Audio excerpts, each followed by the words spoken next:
Plastic की वजह से हमारे घरों को, हमारे बच्चों को, हर एक चीज को नुकसान हो रहा है। प्लास्टिक बंद होना चाहिए। उपमंडल स्वारघाट की ग्राम पंचायत स्वाहन के तहत आने वाले गांव खैरिया के ग्रामीणों ने टनल में की जा रही ब्लास्टिंग को लेकर ऐतराज जताया है। ग्रामीणों का कहना है कि रेलवे ट्रैक निर्माण के लिए गांव खैरिया के नीचे से जो टनल निकाली जा रही है उससे गांव की जमीन और मकानों को खतरा बना हुआ है।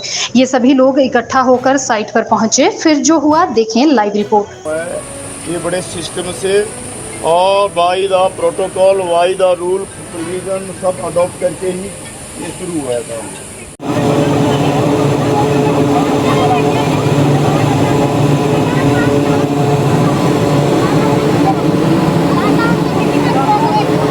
ये सर हमने सिर्फ ब्लास्टिंग रोकी है।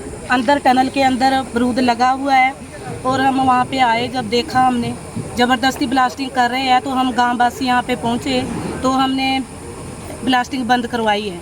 ब्लास्टिंग की वजह से हमारे घरों को, हमारे बच्चों को, हर एक चीज़ को नुकसान हो रहा है।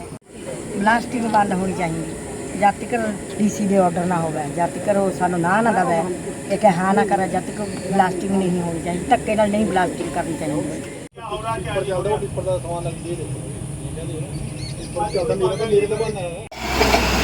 ये कंपनी वाले हैं, धक्के के साथ ब्लास्टिंग कर रहे हैं। गांववासी नीचे उतरे और ब्लास्टिंग रोकी गई।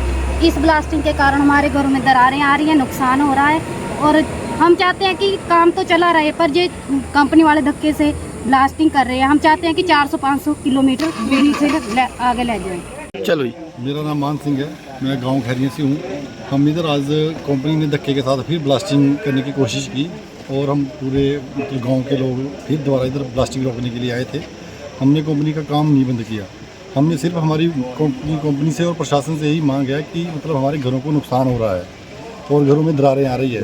अभी मतलब ब्रेकर से सेफली जैसे चल रही है टनल वैसे चलने दो, क्योंकि ऊपर जब हम सोते हैं रात को तो घरों में ब्रेकर की बिल्कुल स्पष्ट आवाज़ आती है। अगर 7-8 घंटे ब्रेकर चलता है तो 7-8 घंटे आवाज़ आती है। तो हम यही कंपनी से बार बार रिक्वेस्ट कर रहे हैं कि ब्लास्टिंग नहीं करें और ब्लास्टिंग से ज़्यादा नुकसान होगा, घरों में दरारें भी आएगी। और एक बरसात है, बरसात के कारण अगर बरसात से भी मतलब घरों में दरारें आती है तब भी हम कंपनी को उसका हर्जाना डालेंगे। कंपनी या हमें लिख कर दे दें कि लिखित रूप में दे दें कि मतलब प्रशासन लिख के दे दें कि अगर कोई नुकसान होता है तो हम उसके जिम्मेवार हैं।